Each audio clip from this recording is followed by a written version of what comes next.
Hello and welcome. We'll speak about November again, and especially the moments that are very, very good for doing magic in November. First of all, and well, I repeat myself, we do live in very, very interesting times, and they are and they will be very challenging in the same time. But the thing is that challenging times bring usually loads of opportunities. And today we'll speak about the first days of November that are good to do magic. So let's have a look at the general setup that we have in the sky. We do have, and we will for months to come and years to come, because this is a very strong and very energetic construct that is very unique. And it's going to bring loads of changes. And it's hard to remember sometimes that you have more to say than you think.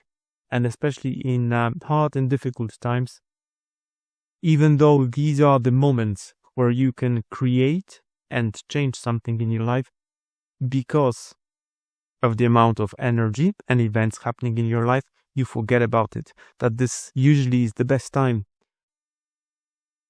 to use this energy. And we'll focus on a couple of days. Let's get back to the chart that... one second, I have to become smaller. Okay.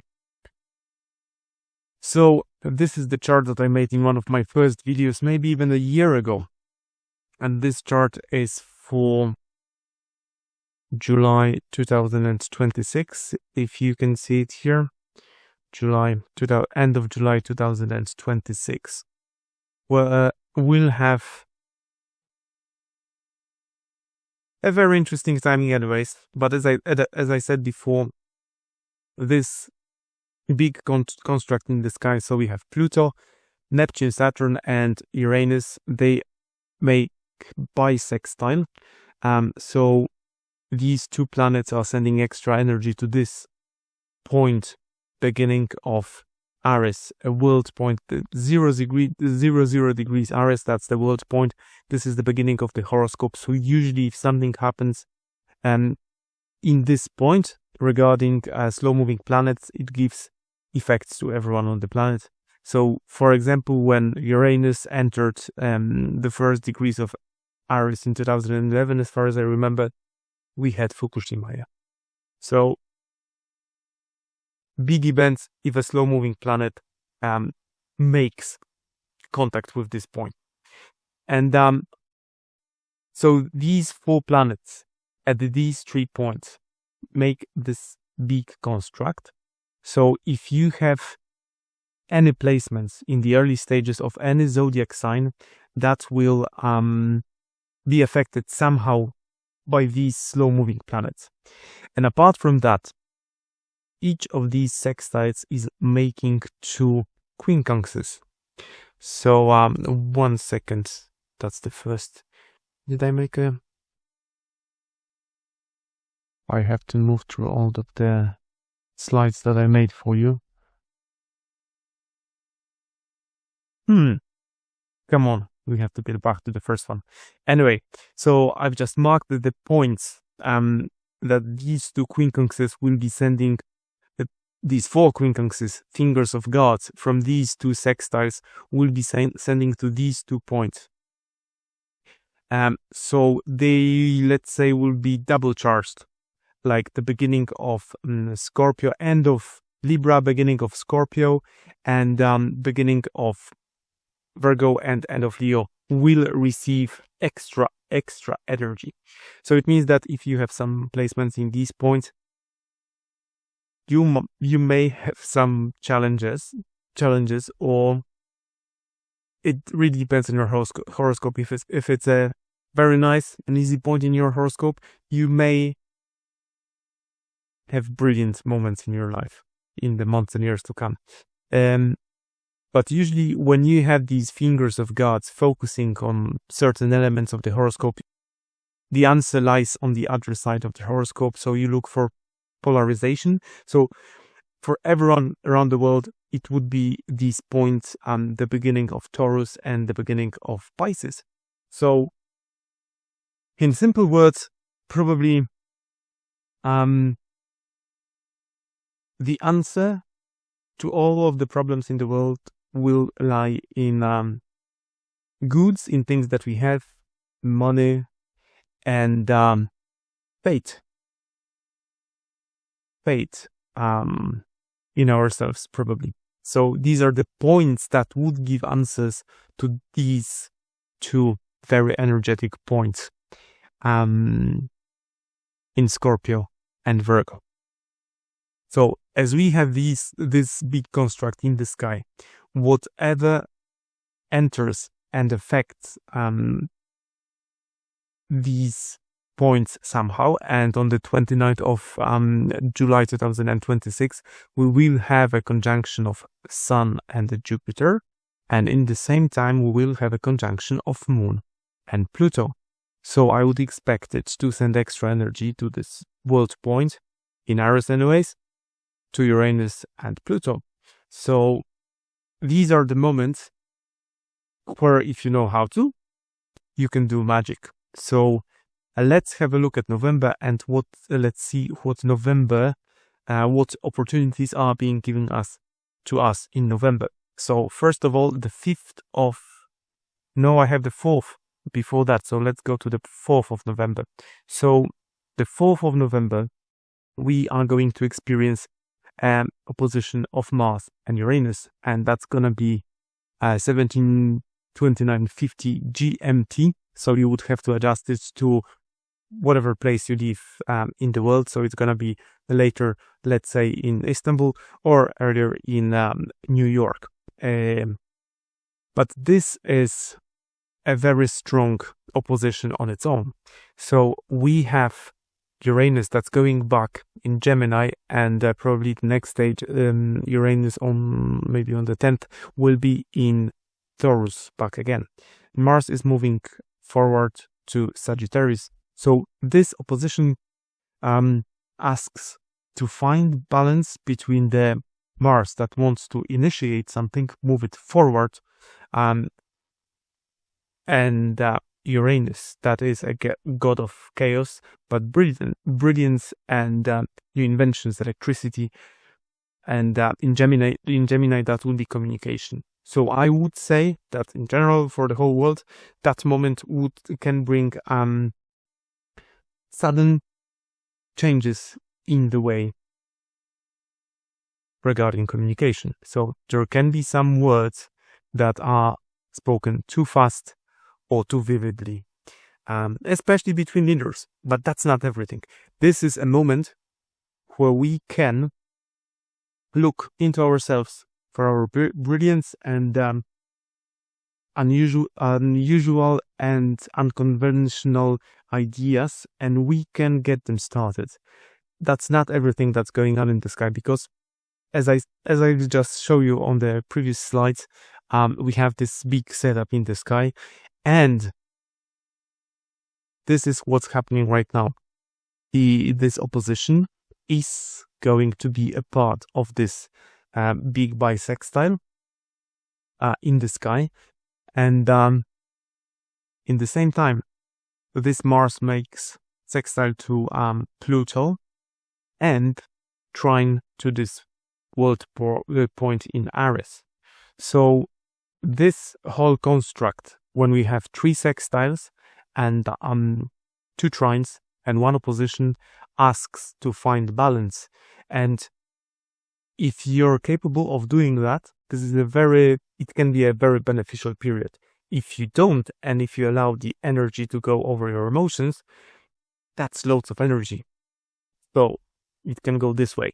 But the 4th of November, around 5:30 in the afternoon, that's Greenwich Mean Time in the UK, is a moment to, let's say, do some sort of very unconventional and initiating type of magic. So if you want to start a new project, that might be a moment where you can start it. well, find a new idea. But as I said before, this is loads of energy, so you have to be really careful about it. And that's the 4th of November. Then on the 5th of November, what we have in the sky is a supermoon. So the moon is closest to the Earth, and at the same time, it's a full moon in Taurus. And actually, this moment on the 5th of November, 2025, that's gonna be around 20 minutes past 1 o'clock Greenwich Mean Time. So you have to adjust it to your location. So this full moon is not playing with the rest of the planet. So I would not expect it to be exceptionally great timing. But because it's a supermoon, so moon is closest to the Earth, it will have significant influence. I would say this is a good time to do magic regarding your emotions and finances. So if you want to do some rituals that would be focusing on grounding yourself or on creating wealth and abundance, that would be the time. The timing for this one, I would say that's gonna be just about an hour before, an hour after.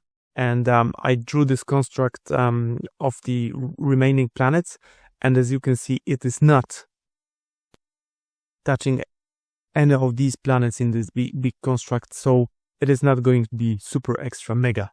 But it is a very good time to do, as I said, again, balance between your deep emotions in Scorpio and your ego in the deep emotions and your everyday emotions regarding the finances. So that might be a good idea to do finance abundance magic, yeah?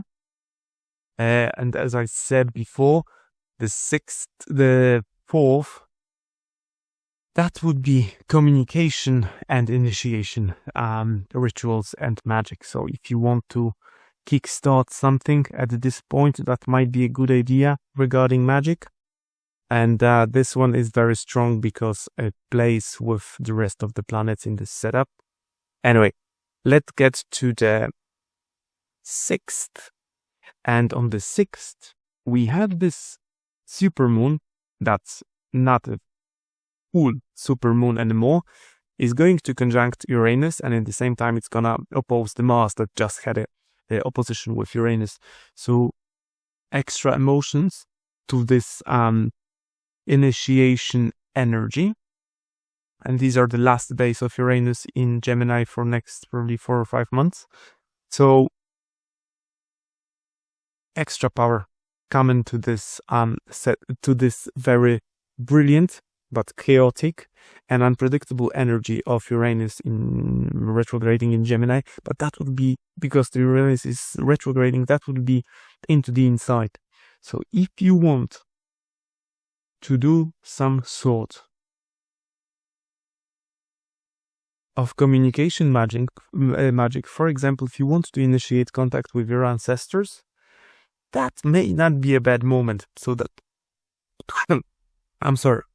So that would be the 6th of November 2025 around 3:30 o'clock Greenwich Mean Time. You will have to adjust it wherever you're watching this video from. And that is playing with the construct that we have in the sky right now. So that's gonna be a good day to do that. Good timing. And because we have this setup in the sky of 3 sextiles, they are going to make 3 fingers of God in the very same time. And as you can see, we'll have Venus in late degrees of Libra. That is being the apex point of one of these fingers of God. The another one is gonna be somewhere here. And they are these 2 fingers of God are the ones that are going to stay with us for a long time, but Venus is activating this one. So I would expect that this, even though it can be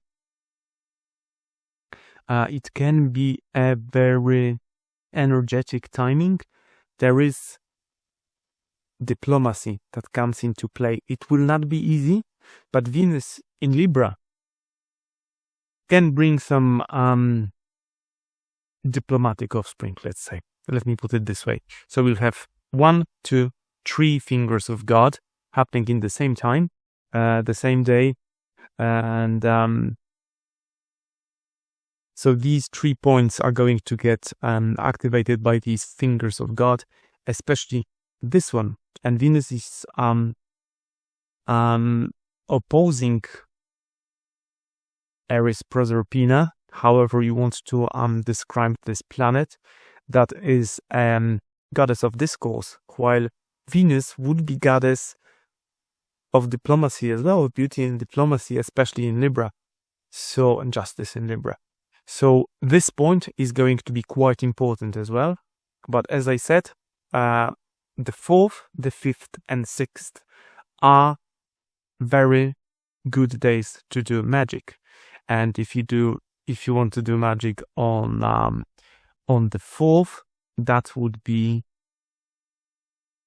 initiating something. So this is, and still initiating contact with your ancestors can be a good idea in this time, because there's lots of energy flowing to these points, and Uranus and Mars would be the most important here of the players. And then we have the 5th. As I said before, we have this supermoon in Taurus.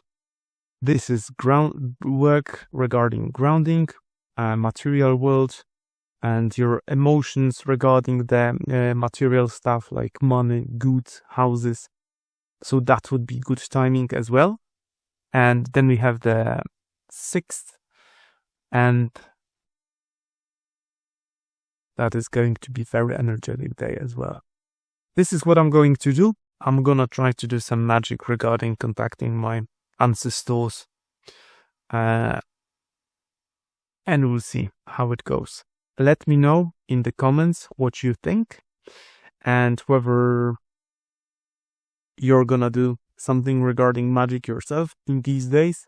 And if days like that are to come, I will let you know, because as I said before, even in the most difficult and challenging times, usually if there's like loads of energy in the air, this energy can be harnessed and